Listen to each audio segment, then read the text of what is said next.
Hello, good morning students. Welcome to my YouTube channel. Today we are going to study about a new subject in commerce, that is OCM, Organization of Commerce and Management. Before starting this chapter, I would like to know something from you at the end of this video, that how your commerce sessions till now is going and are you enjoying it? So before answering that, let us include this subject also in it. Today we are going to start Organization of Commerce and Management, OCM.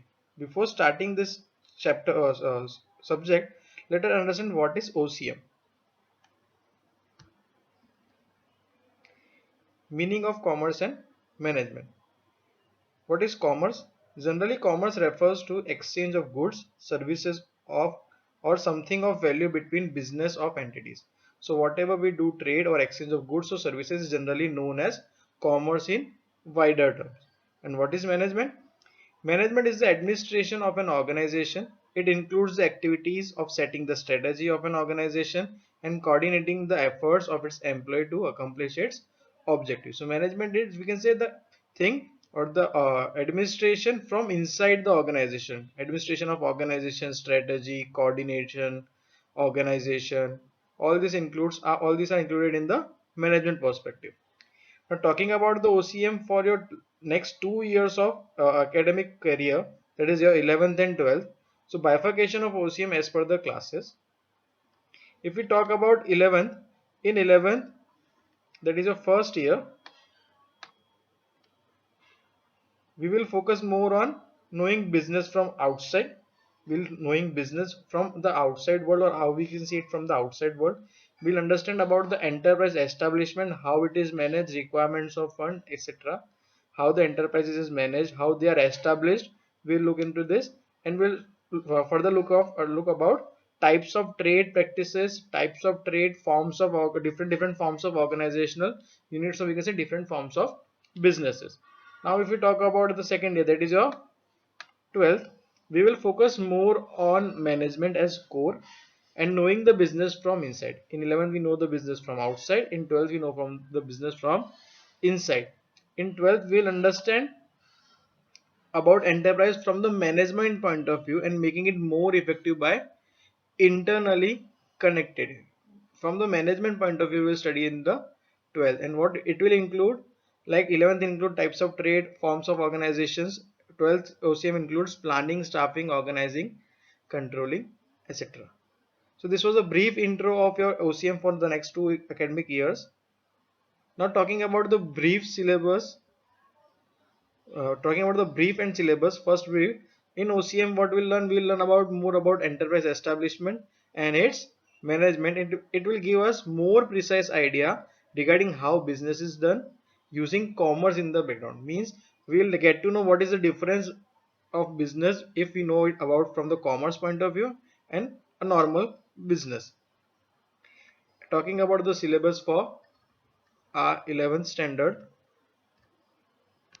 11th standard we will be covering these topics: chapter 1, nature, purpose and scope of business; chapter 2 and 3, business services, part 1, part 2; chapter 4, communication, e-commerce, the current era and the outsourcing; fifth, forms of business organization, part 1 and part 2; public sector, private sector, global enterprises; sources of business finance, how to acquire, where to acquire; internal trade, international trade, we talked about types of trade; and social responsibilities of business.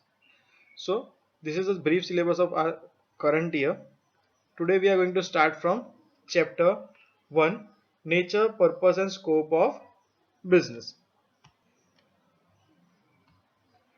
Talking about the learning objectives from this chapter, we are going to learn about the economic activity, non-economic activity, difference between economic and non-economic activity, types of economic activity, that is business, employment and profession, classification of business activities into trade, commerce and industry.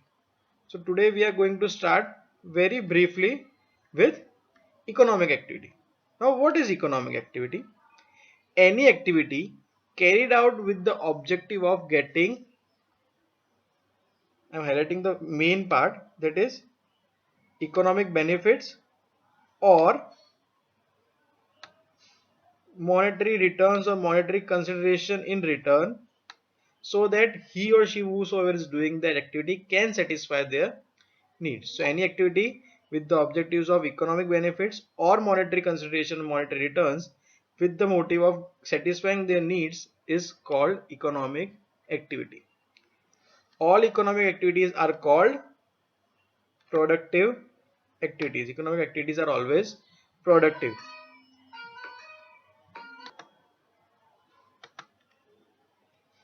Economic activities also refers to activities that are performed for earning livelihood. We always discuss about that satisfying needs, earning livelihood, almost one and the same thing.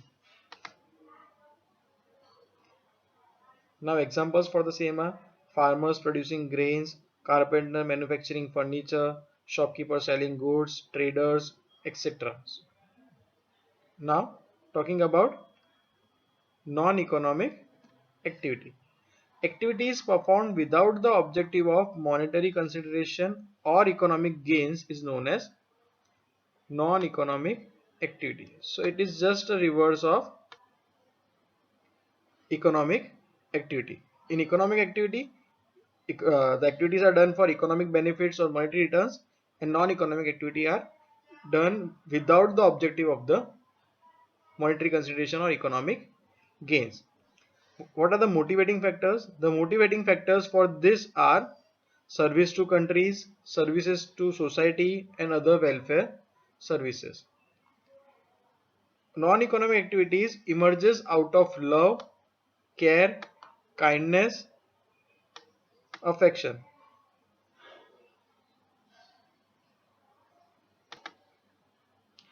For example, social services by social worker, food preparation by mother for child, volunteer working in relief camps. See, all these activities are done somewhere out of love, care, affection, welfare of other peoples.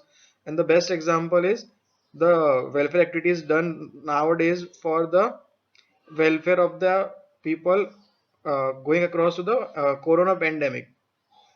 Few NGOs are distributing food packets, few are providing free masks, free sanitizations to the societies.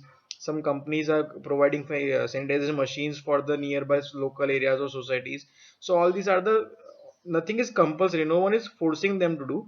So all these activities are done out of love, care, kindness, affection, and service to the countries or service to the society. So these all are non-economic activities. They are not expecting something monetary return in return of the services or in favor of the services done by them.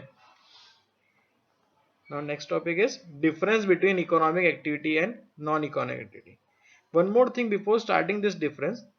Now onwards in commerce, whenever we are tabulating the difference between any two topics, we will always form this column.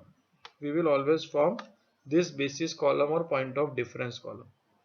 Without point of difference or without basis column, no classification, no differentiation to be done now onwards in 11th and 12th, especially in theoretical subjects like economics and OCM. This is the base now also, and in your board examination also this carries point, and this have some more importance than the point written. Okay, so you need to take care of this. Now what is basis? First is objective. What is objective of economic activity? Earning motive or economic benefit, monetary returns. While non-economic activity, social motive, psychological motive, means psychological satisfaction is it. Once you help someone, you will be psychologically more motivated and more satisfied. Now what we expect from economic activities: profit, salary, fees, maximization of wealth.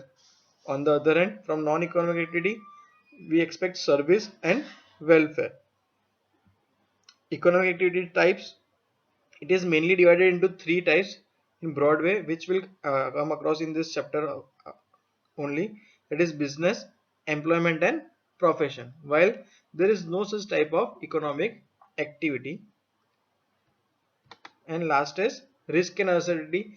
Yes, there remains some kind of risk and uncertainty in the economic activity. It can be risk of earning motive or risk of economic benefit or return of monetary purposes, while there is no risk or uncertainty in the non-economic activity.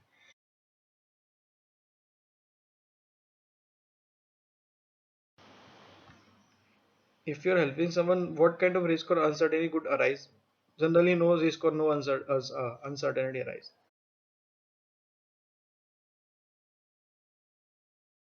So there are three types of economic activity: business, profession, and employment. All these are the types of economic activity. So we'll start with the first one, that is business. Now we have everyone have heard the term business. What is business?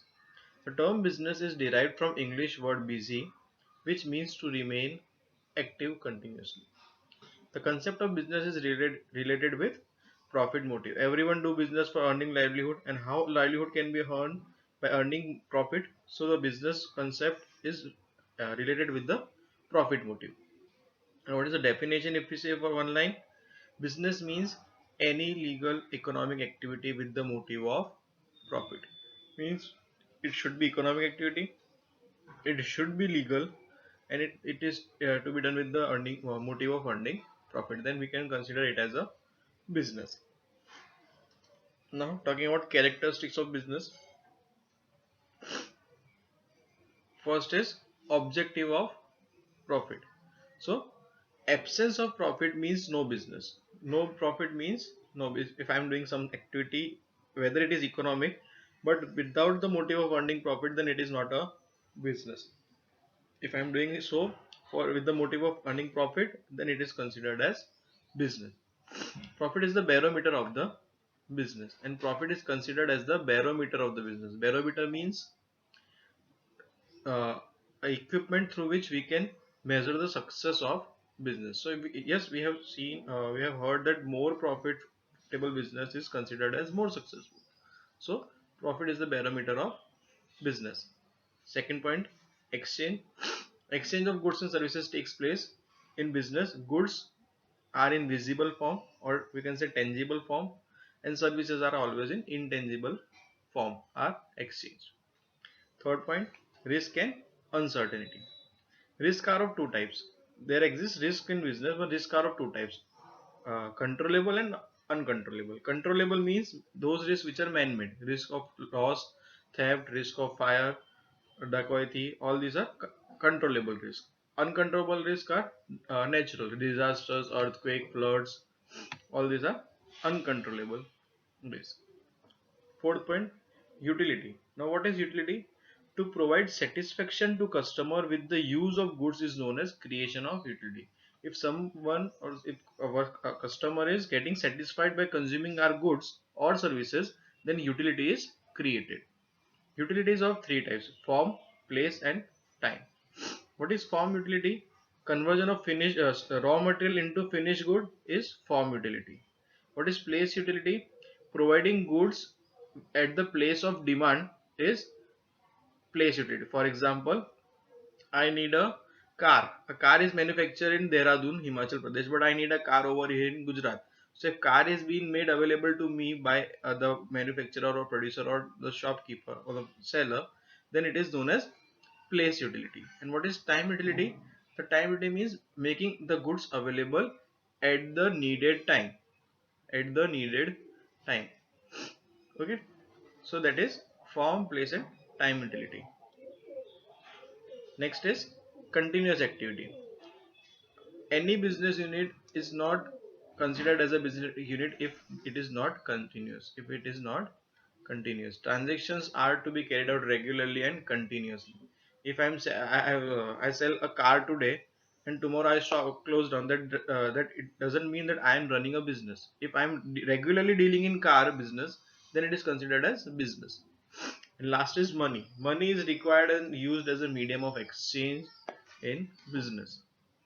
Okay, so this was the business. Now business have two types of objectives. One is economic objectives, another one is social objectives. So what is economic objective? Let's have a look. Economic objectives of business. First objective is profit. Economic here means considered with monetary returns, monetary gains. So profit, to earn profit is essential not only for the existence of business but also for the growth. The first motive is profit motive, or maximization of profit. Second is wealth maximization. The objective of profit is short term, related with annual or year income, while maximization of wealth is long term objectives. What is maximization of wealth? Means increase in the wealth of the business. Increase in the, for example, if I'm in a gun shop today, so after 5 years or 10 years, if I'm having 2 or 4 shops, that means my maximization of wealth has been done. The pace of maximization can differ from business to business. That is a secondary thing. But maximization of wealth means except profit, something that which we possess and consider as wealth is increased. Except profit and wealth. What is the third point? Third point is other economic objectives. That means expansion of market, utilization of resources, use of modern technology. For example, I'm using uh, uh, if I'm running a business where I was using a print, I am running a print business. If where I was using a machine known as screen printing. Now I am shift toward the computer printing. Then in future I can shift towards any other modern way of printing. So that is other economic objectives. Now talking about social objectives. What is social objectives? Social responsibility. Business is connected with different interest groups or classes, just as, such as employee, customer, creditor. So it is necessary to take care of interests of such groups. So this is a social responsibility that we in take care of their interests. What kind of goods or what kind of stuffs they are needing, we should provide them. Second is employment opportunity. Some businesses are established with the intention of providing employment. It is providing employment is also the responsibility of business. Quality of goods and services. A good quality of goods and services should be made easily available to satisfy the high standards of the customer. Fourth is fair trade practices. Now, what is fair trade practices? Means black marketing, hoarding of goods, misleading advertisement, artificial scarcity creation, all should be avoided. Dealing with a proper zeal, proper enthusiasm. What is black marketing? Selling goods on and over the MRP. What is hoarding of goods? Stocking goods. For example, few months back, the price of onion were rising continuously. So if I'm having a stock of 1000 kg of onion and not supplying the stock to the market, so what will happen? I have purchased it at 50. The price is going high. When price becomes 100, I started the supply. So this is known as hoarding of goods. This shouldn't be done. Misleading advertisement shouldn't be done. Artificial scarcity shouldn't be created. So all these are unfair practices. This should be avoided.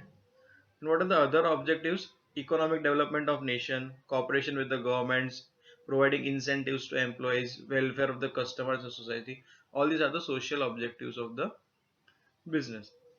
Now comes second type, that is profession. Now what is profession? A person with specialized skill, knowledge, training and professional education rendering services in return of fees is called profession. A professional has to obtain the membership of respective professional association. Means all those uh, professionals which are providing or rendering services in against of fees, and those with the specialized skills or knowledge or any professional education.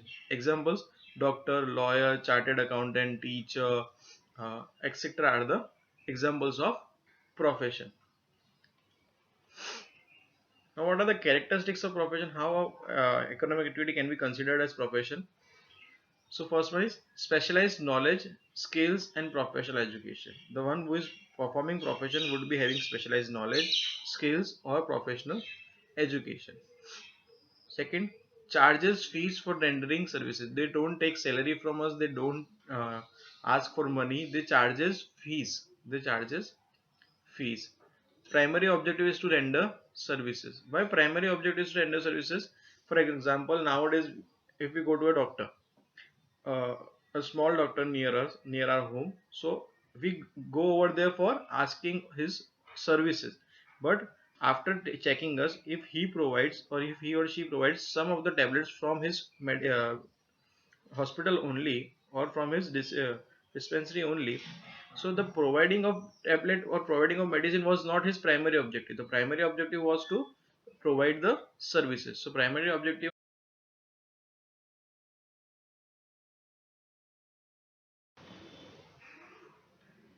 services.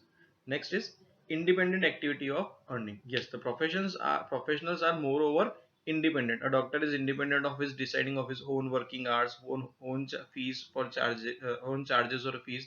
So it is an independent activity. Next is essential to obey code of conduct of association. Now what is code of conduct? Code of conduct means rules for behavior. Code means rule and conduct means behavior. So code of conduct means rules of behavior. So it is essential for every professionals to follow the code of conduct of the association in which he or she is registered. And another thing is monetary returns are uncertain. No doctor, no lawyer, no chartered accountant knows that this amount of surety will be received as a fees today. There is always a risk of uncertainty in the profession. Now next one, that is employment, third one. What is employment? Employment means job, an economic activity performed in return for fixed salary where work is assigned as per the contract. Means any activity, generally we consider we know employment as a job in the layman language. Any economic activity which is performed for a fixed salary at fixed time, and and work is done as per the contract is known as employment. For example, teacher teaching in a school. A teacher teaching in a school is under the employment scheme. If a teacher is running a tuition classes or doing on his own, that is a different thing. But a teacher teaching in a school is a employment scheme. What are the characteristics of employment? Fixed salary is paid at fixed interval. After, if the interval is of week basis, day basis, month basis, then fixed amount of salary will be paid at the fixed interval. Second, certain other benefits are available in addition to salary. Except salary, certain other benefits are also available in different employments. It is not available for each and every employment scheme, but it is available in different employments. For example, medical allowance, pension, DNS allowance, etc., etc. Third, perform assigned work as per the contract under employee. Means the employee perform the works which is assigned as per the contract. If he or she has been assigned for doing the clerical work, he will be doing that clerical work. If he or she has been assigned to do the production work, then he will be doing a production work. So this is us, we have to work as per the contract. Qualification, working hours, retirement are predetermined. It is predetermined by the employer and employee in the contract only. What will be their required qualification before joining, what will be the working hours, what will be the retirement age, what etc. the services will be provided. It is an dependent activity. It is an dependent. Yes, the employee is always dependent on the employer's will and wish. He or she has to work as per the contract and has to be remain dependent on the employer. And employer and employee both are bound to follow the rules as per contract. Employee and employer both. What is employee? Employee is the one who works for the who does the job or who works, and employee is the one who uh, uh, we can say who selects someone to work for him or her. That is employer. Employer the one who provide the jobs, employee the one who does the job. So employer and employee both are bound to follow the rules as per the contract. And one more advantage or one more characteristic is that no capital investment is made by or needed by the employee. In business or in profession, in both the cases, capital investment can be needed. In business, it is needed for sure. In a profession, also it can be needed for infrastructure and other things.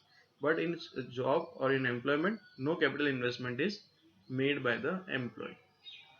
Okay, so these three were the economic activities: business, profession and employment. Hope you guys understood this. For any other doubts and query, please fill the comment section or you can contact me personally.